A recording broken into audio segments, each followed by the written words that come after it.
one of the things I say, we listen to pain really well in our minds, in our bodies. It's a big signal. We know, okay, and to be honest, actually, people live with pain all the time. It's when that pain now has prevented them from doing things they need to do, whether it be going to work, whether it be golfing or something, that it's like, all right, now I need to address that pain because it's enough. I need to do something. But if we listen to the body and it's telling us, oh, there's something, we should address that. Or a lot of times we try to focus on function, actually, because pain is a lot of times one of the symptoms that will come down the road after we've had dysfunction or problem, and our body's adapted to that to where it can't adapt anymore. So what uses an analogy, I mean, someone may seem really healthy and functional, but and they don't have any pain, but their first sign of a problem might be a heart attack.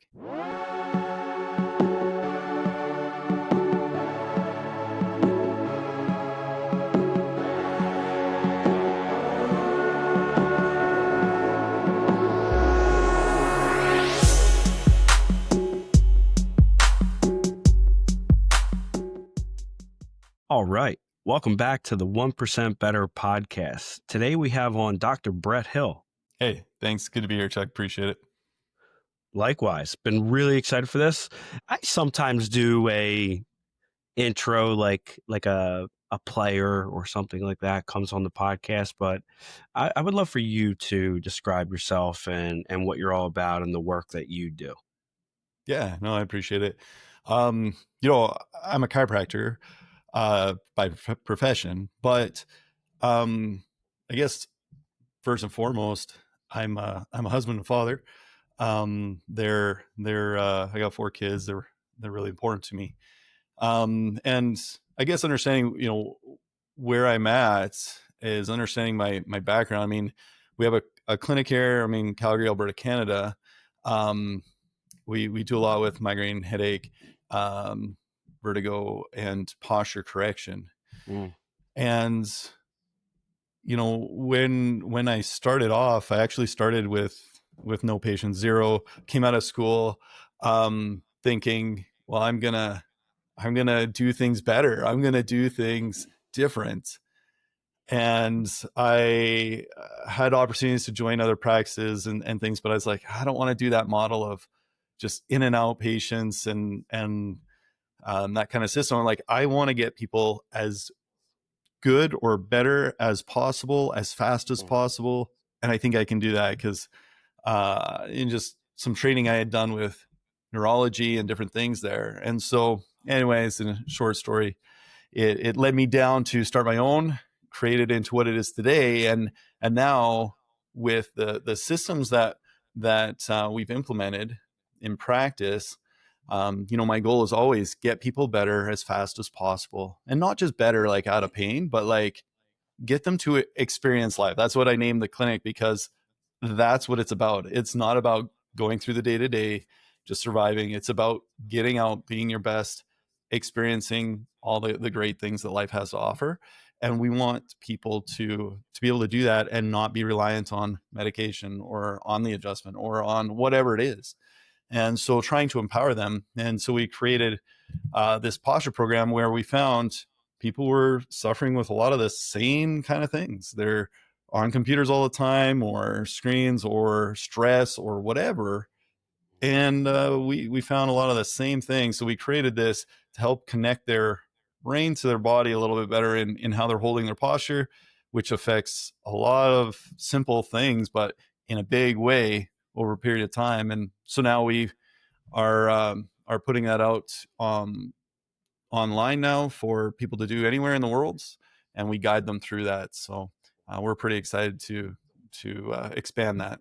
How did your personal philosophy shape the way you could build experience life chiropractic from the beginning and where it's at now?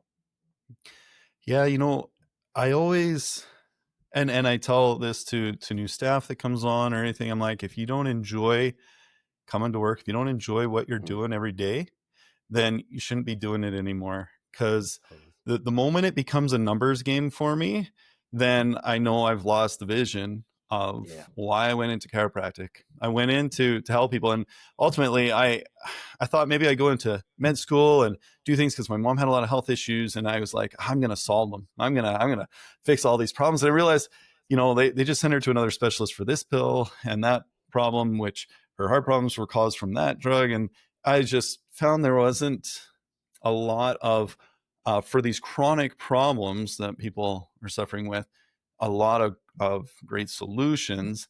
That's just not what I wanted to do. So I found chiropractic resonated a little bit more in the fact of I want to help people, and when we help the nervous system um, work the way it's designed, it knows how to heal when you get a cut. It knows how to respond to certain things when it's working effectively, and so drew me down into more neurology aspect of chiropractic, and um, and that kind of built into kind of my mindset when I was working with patients or setting up the business, trying to create a model where it was.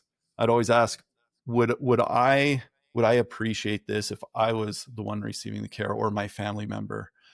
Would I be confident recommending the same thing to a sibling or my best friend?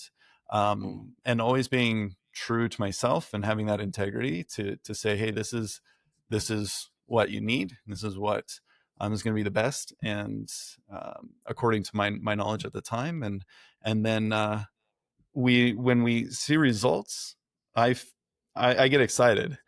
Oh, yeah. So I'm like, all right, let's that's why I went into this. Let's see how else we can help more people. And so that's been my philosophy. If you don't enjoy what you're doing, you should be doing something else, and be true to yourself. Such a great model for your business that you have too, for looking at the overall health of a human, and not just trying to treat the symptoms and keep somebody in that cyclical cycle that they stay in, where they're not improving, where you're actually helping them try to experience life better. And I, I feel like we are in such a shift from medicine 2.0, so to speak, to medicine 3.0, to where it's not just living, but it's improving the longevity of somebody's life. Like, you can live to be 90 some years old, but if that, let's just say the last 25 years of your life are on number of medications, you're bedridden, you can't do the things that you would love to do being alive, what's kind of, you're kind of defeating the purpose of being alive, if that makes sense of how I Yeah, went I about it. mean, I don't know anybody that really looks forward to getting old but not being able to do very much because they're reliant on this, or they've let it go so far where it's like, okay, you've got this problem or arthritis or high blood pressure, okay, now avoid doing this, now avoid doing that, and it's like, well, I'm sitting around all day because I my knees hurt too bad, I can't go do that.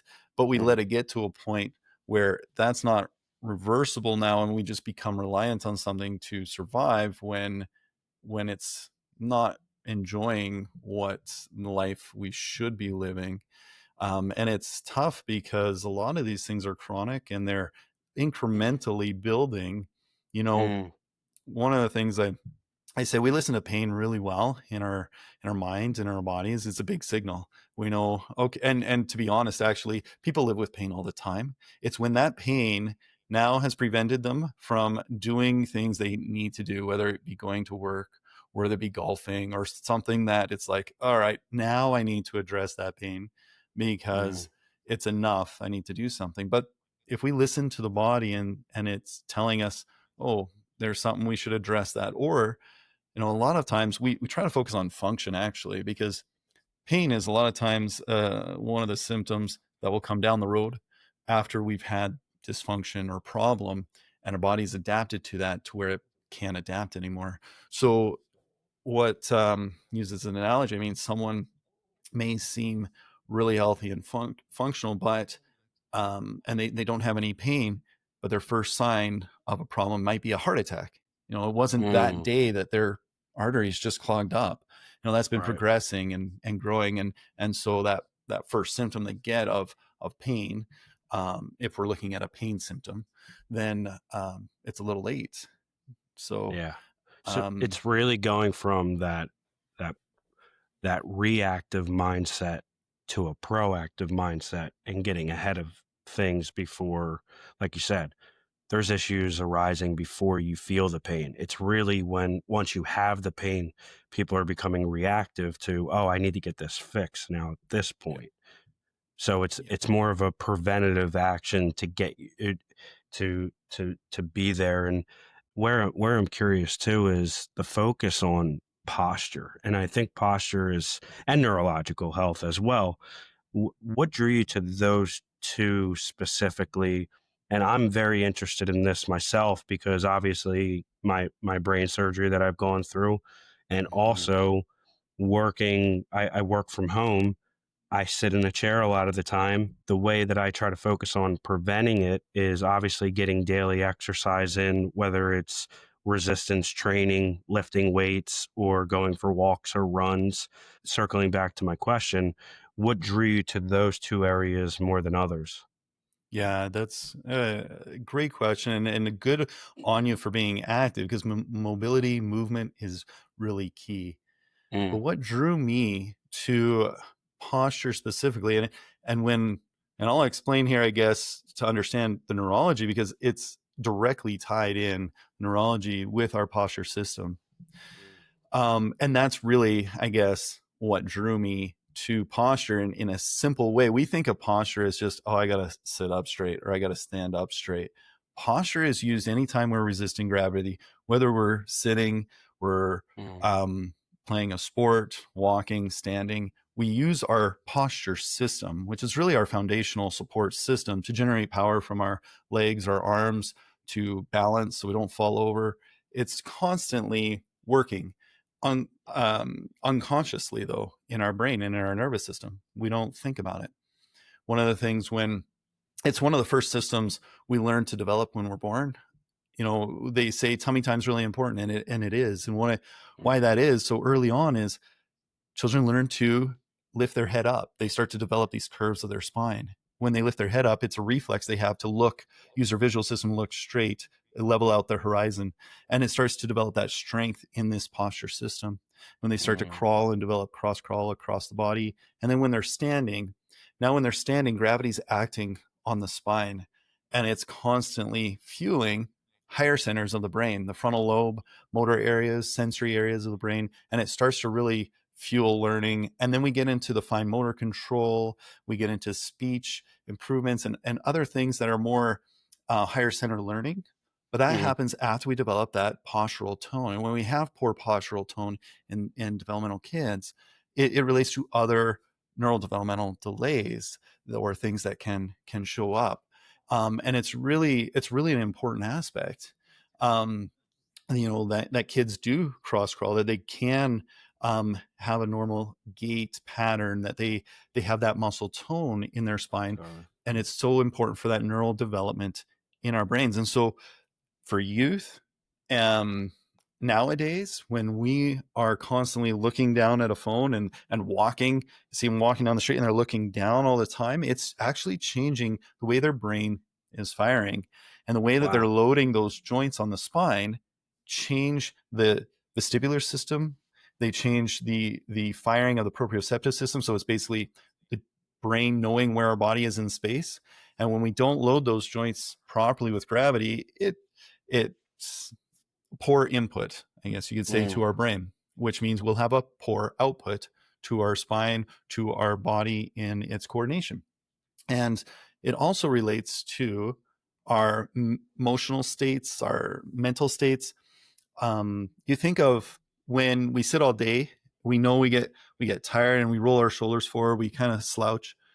But if you were to see someone walking down the street or sitting there and they looked slouched and their heads forward, you would think, oh, I wonder if they're okay. Like, I wonder, is that person depressed? Or things like mm, that, where we show, or someone that is depressed, they'll show it in their body language a lot of times when no one else is looking, because that's right. what we default to. And so there's a big connection there in our nervous system, how we hold that in our body unconsciously through our posture system. And so this is what we saw a lot of problems with tension headaches, people always having the chronic tension in their shoulders and mid back, injuring their lower back, playing, working out or playing a sport because they sit all day. Then they go and they expect their body to just react and perform in these simple things that they've done a lot of times, but they're not getting that neuroactivation to these small unconscious muscles. And they're using these big muscles to support it and control it. And now they're prone for an injury. Or now they chronically have this tension, which leads to holding more stress in the body, which means to more brain fog and fatigue or headaches or all these things. And we found, all right, a lot of people are coming in with different things, but they all relate to the same problem. We're not activating the nervous system well. We're not loading or moving our spine well. It can be breathing, just sleep apnea, things like that, where improving our posture will improve our lung capacity, our ability to know how to use our rib cage and expand and lift, and all of these things really tie into that nervous system control of our posture system. And so that's how we really focus to how do we simplify this for people to understand, all right, this is what we're going to do because it's going to help in all these areas, because a lot of people don't have the time. They're too stressed out. They're too busy to really say or look into and understand, okay, why is posture really important? What is really going on here? So we do functional tests. We take pictures and analysis and all these things. And we found if we can improve these areas of their nervous system and break it down so people understand or can do these simple things and start to connect their brain to, well, how do I fix my posture? They get better. Because most people will pull their shoulders and they've already compensated. They don't know where their posture is or how to use it properly. So they sit up straight, they use all the big muscles, and in 20 seconds, a minute, they're fatigued and they're right back to where they were, because those aren't actually our postural muscles. And we don't have a change. Nothing changes. We go back into the same patterns of movement, same injuries, same tension, and nothing improves. So that's where, when we can connect the unconscious system to make more awareness there, makes such a difference. And that's the first step in our program, actually, is getting awareness first.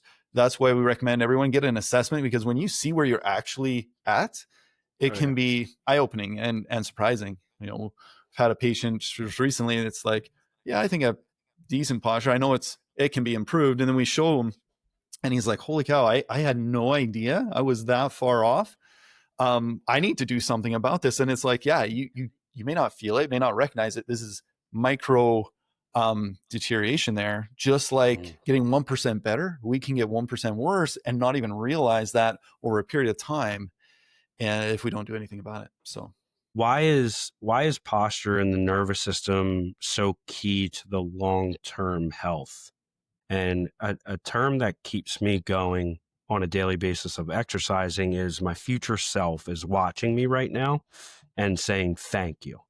Thank you for doing this right now. And it's very helpful. And that's like a way that I trick my brain into keep going with things. But why do you believe that posture and nervous system are so key for that long-term health and longevity? Further we go into the future of our lives, and that old saying, getting old is not for the weak. and I love how you think of that, actually, looking at your future self.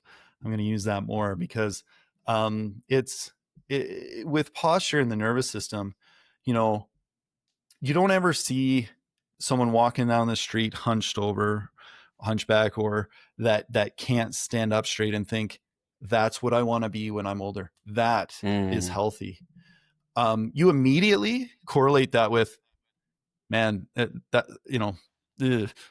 that's tough. Like, that's rough. Something's not as good as it should be there. So one of the biggest reasons that it really correlates with this, long-term health as we age, is stress and inflammation. A lot of specialists and scholars will say the biggest thing to all disease is stress, and that can come in different forms, not just mental stress, emotional, physical, nutritional, but these stressors and inflammation in our body, and we really do hold that a lot. A lot of times people don't know they're holding their shoulders tight all the time or clenching their jaw or this or that.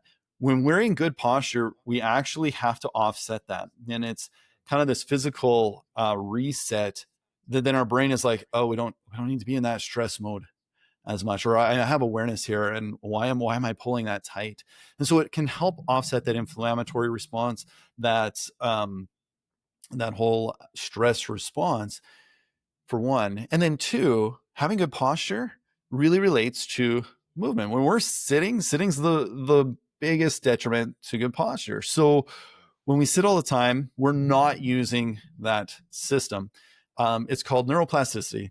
Whatever you use and activate in the nervous system, it's going to get really good at firing and activating that. So when we sit, we're good at using our visual system, using the keyboard, mouse, really dialing in on those things, but we are not using our posture system. We're not moving. The chair is lifting us up against gravity, or so we're collapsing. So we lose that awareness there. And in our muscles, joints, nervous system, that's key. It's like oil to the joints when we move. So to have good posture, we have to be more active, or moving more. We need to be resisting and using our muscles versus letting something else and just collapsing into it. Sure. And so there's three things with the nervous system really that it needs to survive. A nerve is oxygen, glucose, and activation. So when we sit and we're not activating those systems, we're decreasing that nervous system activation of our posture, but also of that brain in general. And so that's why it really correlates closely with the health of the nervous system and with posture in general and long-term health in a lot of those aspects. It improves that oxygenation we need. And it makes us feel, it builds self-confidence. You know, if you're a speaker, you know, and they say, okay, use your super pose when you're going on a stage, it's because that postural changes how you feel about yourself, and that confidence that you have. Absolutely.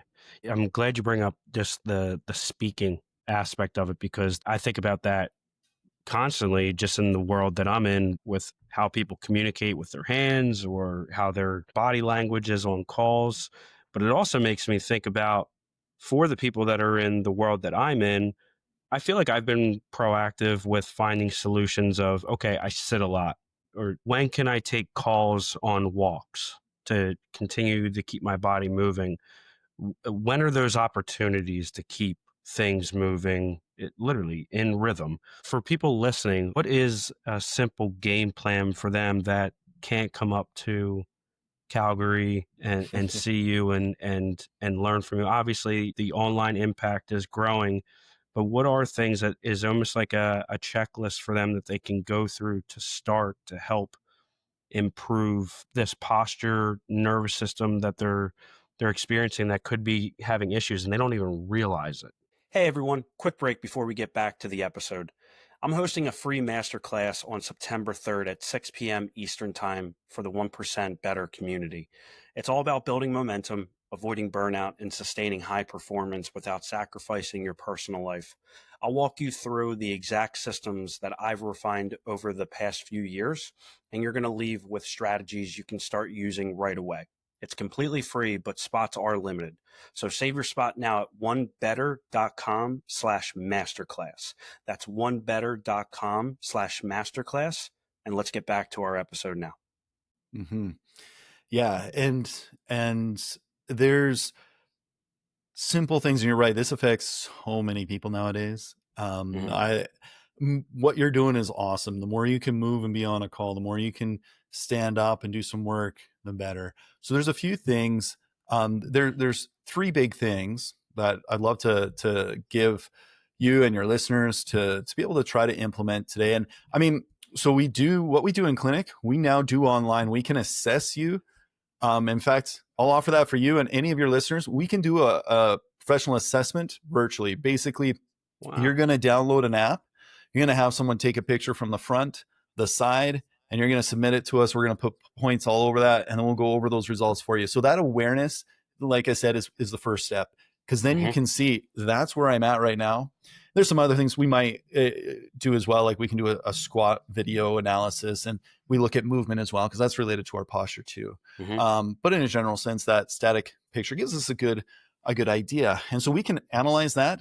from right here. You don't have to come here. And in fact, our coaching program all online, unlike others where they just say, okay, do these exercises. The problem with posture, it's not like a bicep curl where you need to strengthen your biceps. You just can easily do a one lever type of movement, grab that weight, strengthen the biceps. You say strengthen your posture. It's like, okay, well, what does that feel like? I don't even know where to start.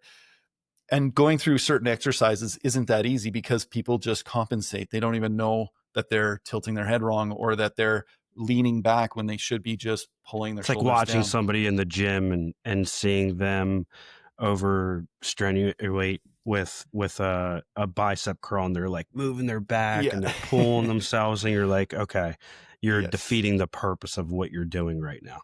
Exactly. And so we go through once a week calls with people. They have these exercises. We meet with them once a week to go over, okay, show me what you're doing. Okay, we're going to feel this way to make sure they feel it. We're connecting that unconscious to the conscious. And so without even going, so that's one thing with our program that we do online. You don't have to come in clinic now, which is awesome. And that's one of the big things we've been working on is how do we get this to help more people without having to come here?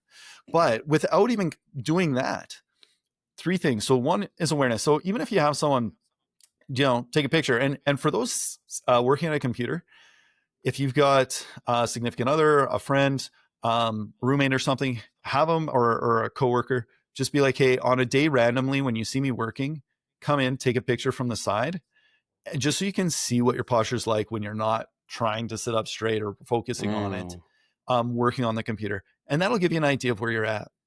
The second thing that we focus on with people is the head position. The body will follow the head. If your head's forward, you're going to compensate in the lower back. If you have a head tilt, you're going to tilt your shoulders and things like that. You'll have some weak eye muscles. There's lots to it, but the body will follow the head. So the first thing people always do is they lift their shoulders and their whole back. They lean back to bring their head up and back. What they need to do, or I see these exercises all the time where people are told to just tuck your chin back against the wall, push it back with your hand. That does not feel comfortable, and I don't love that. So it also gives you another chin typically when you push back. I don't like that. Exactly, and no one's going to hold that and say, "Oh, here's my posture," as if that's gonna be natural. Yeah. So we combine. It's simple. Posture needs to be correct in a very simple way because we should hold it all day. So a simple way to think of it is, if you think of a string, not from necessarily the top of the head, but more of the back of the head, pulling you up and then slightly tuck the chin. You're not tucking it down, but you're keeping your ear and eye level. So it's looking straight as you go tall and then slightly back. And that little lift will cause your chest to lift up a little bit without pulling your shoulders. So we say, lift your head up and then come back slightly as you tuck a little bit you're not tucking the chin down. You're just kind of keeping your nose, eye, ear level. And as that comes back, relax your shoulders. Try to dissociate the whole lift of the upper back from the head. So lifting that head up and back lightly with a string up, tucking the eyes and ears to stay straight, and then relax your shoulders. Make it easy. How much does breathing play a part in that? It's a lot. So that becomes in our second week of exercise, we focus on the core and we really focus on breathing with that in expanding through the stomach, but then the chest as well. A lot of times people say, oh, you're a chest breather. Oh, you need to be a belly breather. I say you need to be both. We use our diaphragm and our rib cage to breathe. So why not expand the best we can? So using your stomach in the diaphragm, but then expanding the rib cage and lifting up. Now, that's different than shoulder breathing because expanding that rib cage is really lifting out through the chest and the sides of the ribs and the back versus just pulling up through the shoulders. But breathing's important. It's really difficult to take a deep breath when your head's forward, your shoulders are rounded. So by lifting that head up, you naturally will lift your chest a little bit and unwind your shoulders, relax the shoulders, and then take a deep breath in that position. It's going to make a big difference. Right. The only joints that move 24/7 are our rib joints, whether we're sleeping, we're standing, we're whatever. So posture really impacts that day to day. So when we aren't paying attention to it and we're not getting good oxygenation, we can, it affects the fatigue that we have, our brain fog, our lots of things. Oxygen is really important. I cut you off earlier. We got awareness, we got head position. What's next? So the third thing, well, we have head position, and then it goes into the core and then the shoulders. So as we activate the core, it's not the look good abdominals 6-pack. It's deeper through our pelvic floor. So it's more of just thinking below your belly button, kind of lifting up a little bit, pushing your belly button a little bit to the spine without recruiting all the other muscles. So when we engage, tell people to use their pelvic floor muscles, we say, if you're engaging these when you're standing, it should lift you up, not cause you to crunch down. So if you're crunching down or tucking your butt underneath you, you're using the wrong muscles. So they need to be, again, they're simple. So head, core, because when we lift our head, a lot of times people will tilt their back if they're standing or even sitting. But as you lift your head up and back, they'll compensate by thinking they're moving just the head, and they lean in their lower back. So that's where the core comes in, where you just keep the hips back a bit. You keep it stable in supporting that position. Again, it's not overusing everything. It's using these small muscles. And then third, we bring in the shoulders, where it's very subtle, but it's like your elbows are tucking in your back pocket. You just drop the shoulder blades a little bit. And you'll feel the back engaging some of these muscles. If you do it really hard, you're going to brace your spine really well. When someone's picking up something heavy or doing something like strenuous, we say like a heavy weight on a workout bench or something like that, really engage all these muscles. You're going to brace a lot stronger in your spine and generate more power through the arms and legs. But in a general sense, if you can just barely feel subtle movement there, and it's almost becomes like, I think I move those a bit, that's all we need, because you need to hold this all the time. We do not want them fatiguing. We do not want you overusing them. And so learning what that feels like and then being able to just kind of make it automatic, it's a little tricky, but those are the steps that I would encourage people to try. Those that are listening, just work on feeling that, because it's not something where I got it, and then you're good.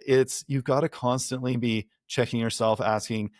And that's why we work through this program over 10 weeks. It's amazing after that 10-week time, when we reassess people, the change from that first assessment to the second one, and how much more automatic they become.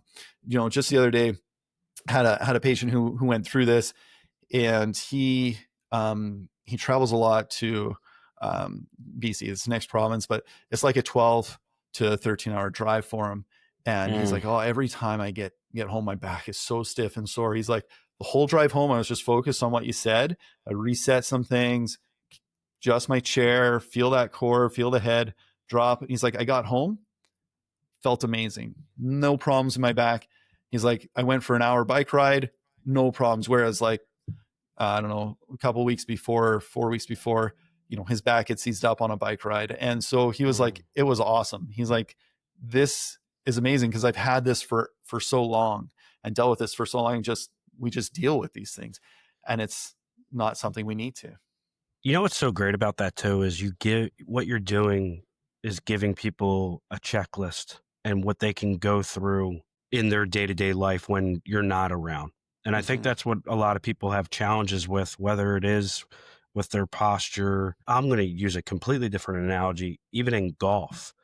Like if you love to play the game, but you don't have any idea why you're slicing the ball or why you're hooking the ball or why you're topping it, you don't have this checklist to go through to understand, you know what? I learned that if I come over the top, I'm more than likely going to slice the ball. And you have these checkpoints that then you can course correct. If like you go on the first tee and you slice it, you're like, I came over the top. Let me make sure I do this on the next tee box. I think that same type of thought process applies to this as well. Like you mentioned, your client that goes on these 12-hour drive. I can't even imagine sitting 12 hours, even with stops. Like just doing that, but being able to come back to benchmarks and being able to look at how to improve keeps them sustainable. And that goes back to the whole purpose of your program, Experiencing Life, that I think is such a remarkable take of how to approach these things instead of just keeping, like, going back into that cyclical cycle. 100%. Talk to me, tech neck. What kind of long-term damage, and also for listeners that don't know what tech neck is, what is tech neck, but also what kind of long-term damage are you seeing from it, and what do you recommend to combat it? Yeah. Technique is just the stretching of ligaments, the changing of the neck and the joints of the neck, causing more tension there and pain from looking down at devices, electronics, typically phones.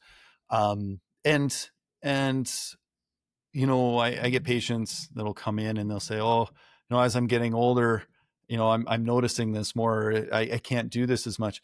But actually, I see kids where I'm like, your posture's a mess. You just don't have all the years behind it to feel as much pain and the deterioration as much. But they still can have, we think of arthritis or degenerative discs as being an age related thing, but we're seeing that in younger populations because of just what they're doing all the time. And so it's really important. So by looking at our phones and all of us and do it, we get a notification. Oh yeah, I gotta check that. And as we do that repetitively, you think just the micro activation to our brain of what we're doing all the time, 100 times. Think of it as someone who shoots free throws, practicing basketball. They're going to the gym. They're shooting 100, 200 free throws in their day to build that neuroplasticity, to make it automatic and know exactly what they're doing. So the more notifications we get, the more we're looking down at our phone or using these things, and the longer we're doing it, the more we're building that neuroplasticity to say, this is important. This is what we're going to do. And it adds a ton more weight. So every inch forward that our head goes over the center of the alignment part of our spine and over the shoulders adds 10 pounds effective weight of what our head feels like it should weigh. And so imagine holding like a 10-pound weight. If you hold it straight up with your arm straight through the wrist, elbow bent close to your body.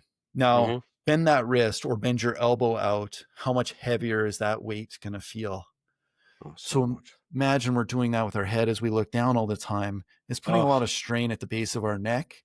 We get these humps that start to form, and relates to a lot of the pain and chronic tension that we see. Wow. Where does migraines play such a huge part of this? And I've had migraines well before my brain surgery, and there's, according to my doctors, there was zero correlation with one another. So where I'm, and many out there, there's never a true answer to why people get migraines. It could be their diet, it could be the weather, it could be dehydration, it could be stress, it could be I'm jumping the gun here a little bit. It could be their posture and how their body is set up. There are so many different reasons people get migraines.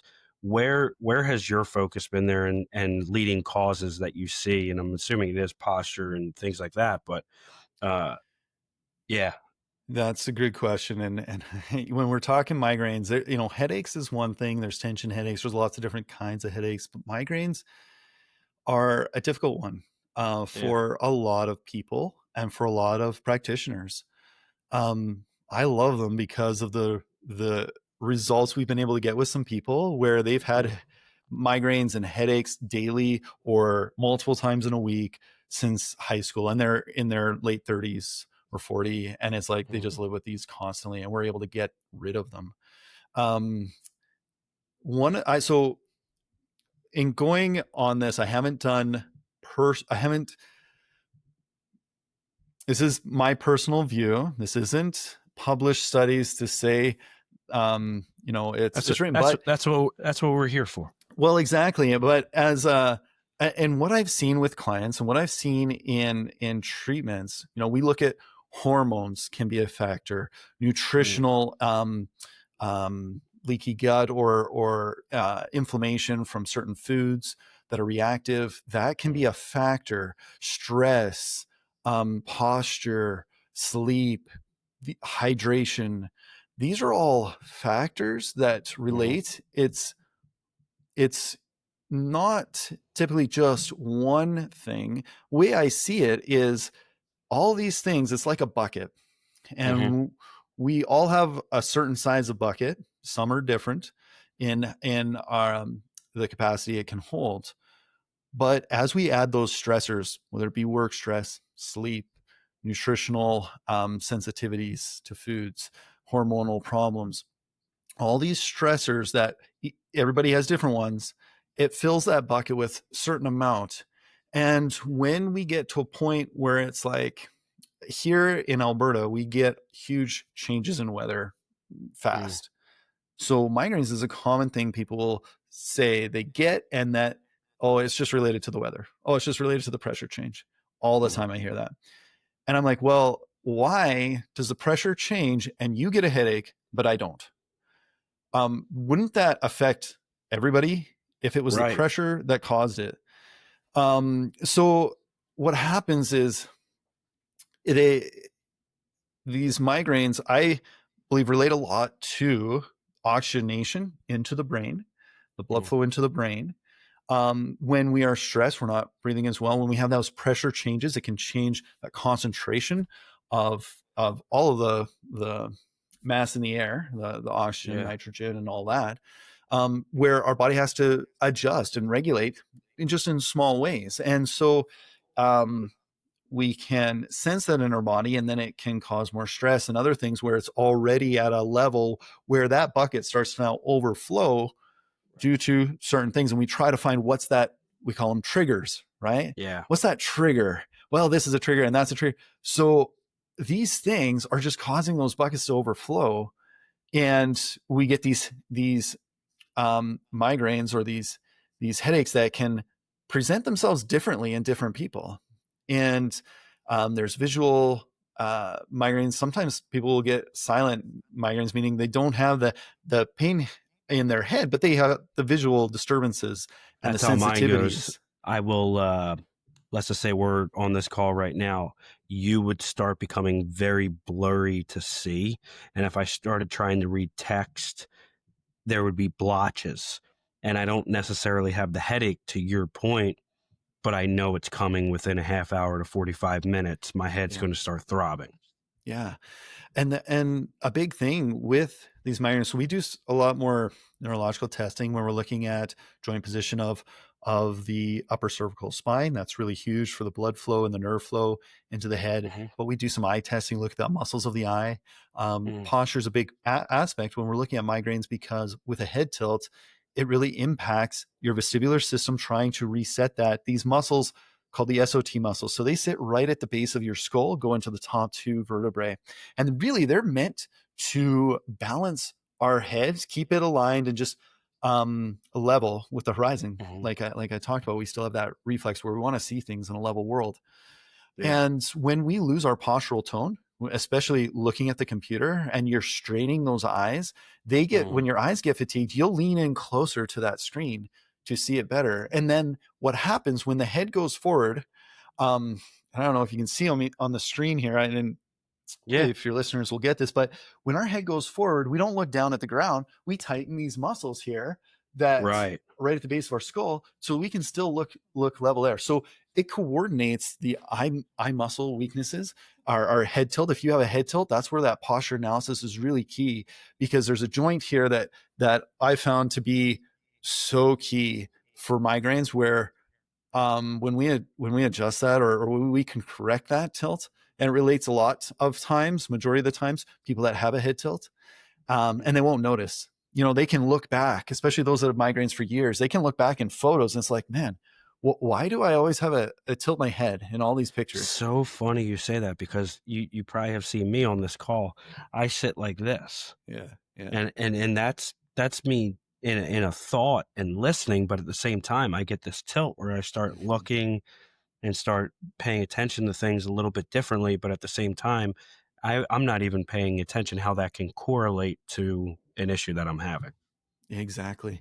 And and it's, like I said, a combination of things, but when we correct that head tilt and the posture, your body's not leaning forward, which then will help relax these muscles at the base of the skull, which then you'll be more aware of leaning into the screen and you won't have as much eye strain. All these stressors that can affect that start to decrease. You take them out of the bucket, so it's not overflowing as much, and makes a big difference. Man, great for our listeners, and also they will be able to see it. We put these up on YouTube, Spotify, Perfect. Apple, so all across the board. How has being an athlete yourself really shaped how you treat athletes and active clients? Yeah, well, and that's great. I mean, I think for me, I tried to play any sport possible in high school growing up. If there was something, grew up in a small town, there wasn't a lot else to do, so I played everything I could. And it drew me to just this love of being active, of competing, always wanting to push myself to be better. And I think that's one of the things with athletes, and those that get it relates a lot to what we're trying to do. They push themselves hard. They're trying to just get a little bit better at what they're doing. Those elite athletes, those little things make big differences. And it's actually funny. A lot of times, bodybuilders or people that are super strong, we'll do these analysis with them, and it's like, well, we actually need to you're way overcompensating. You need to work on these small muscles that you're not thinking of to help prevent you from getting injured again repetitively, because you're not using these, because you're strong. You can compensate for it so much. You just don't realize that weakness that's there. So that posture program, actually connecting their brain to that posture and helping them use those muscles slightly differently, they can work out stronger and harder because they're stabilizing better. They're not arching as much when they're lifting, and building that awareness of how do I stabilize this. And so it's really, that's one of the big things when looking with athletes, in helping them realize where they can't even sense or feel it. And it also goes into some things like the balance system and the nervous system a little bit more. We test balance with eyes open, but also eyes closed. And there's a big difference. When you close your eyes, you have to rely on that joint proprioception, that posture system, that vestibular system. And people don't realize how inefficient they might be when they close their eyes. And so firing that system can help them be just way more efficient in the sport they're doing, because their brain is using less energy in stabilizing their spine if that posture system is reacting that much faster. If that balance system is reacting quicker, more unaware, because you're not having to fixate on a spot visually, it just is working that much better. Now you can coordinate or use more brain power for whatever task that might be, whether it be hitting a baseball, whether it be golfing, whether it be whatever that sport might be. It's interesting, how these little things correlate with athletes a lot. Golfing is actually a great one. It's pretty taxing. You look at the pro golfers. Tiger, look at the lower back issues there. It's huge in that twist. So with posture, it's all about that suspension system, where when we hold good posture up, it's like a suspension bridge, or these strings on a puppet that hold that up right, so we don't have that compression so much on those discs and that wearing and tearing, especially with that rotational movement, and being able to really quickly activate some of these stabilizer small muscles there is key to prevent injury. So insightful. I feel like I could talk to you for hours. I 1000% could talk to you for hours. There's so much to it. Yeah, we have to have you back on again, because this we've been recording now for 50 minutes and it's flown by. It has. Wrapping up here, I want to make sure people are following your content, following your journey, and being a part of everything. Where can people stay in touch, reach out, and just be a part of the entire experience that you're building and helping everybody across the world. Yeah. So I'm a little unique in the fact that I don't do much on social media. I'm not big I'm on jealous. my phone very much. So yeah, I don't use it, but you can email me. You can we do send out regular emails through the it's called yourpostureprogram.com. Awesome. My email is drhill, Dr. Hill at experiencelife.ca, and that starts with an X, Experience Life. But honestly, like I mentioned, if they want to get that assessment, I'll send you the link, but yourpostureprogram.com/podcast, and they'll be able to sign up to get that assessment free. Awesome. Just to see where they're at. And I'd love to do that with you. You should definitely encourage you to take that. I'm in, because I am always trying to improve my posture and my health. We started at the beginning of this podcast, the longevity of it all is extremely important to me. It's not just living, it's being at the top of my game, so to speak. And if I can control the controllables as much as I possibly can, I want to take action on it. And I think that's where a lot of our listeners like to do things too. That's why they typically listen to the 1% Bttr podcast, is what are these little incremental things that we can do over time that help us improve in all aspects of our life. So we'll definitely take you up on that. I'll make sure I link everything in the description for this episode as well. And we definitely need to get another episode on, because I still had a slew of questions that I didn't even get a chance to ask you that we're going to have to talk about as well. And would really like to run it back with round 2. Hey, that sounds good. I got some more things I didn't get to share, just tidbits of I'm standing here. I use a stand-up desk all the time, but just lots of things that, we can go over. I'd love to chat again, and it's fun. Awesome. Dr. Brett Hill, you are the man. Really enjoyed this conversation. Looking forward to our next. And for everybody that is listening out there, thank you for tuning in to another episode of 1% Bttr. We're going to catch you on the next one. Take care. Awesome. Thank you.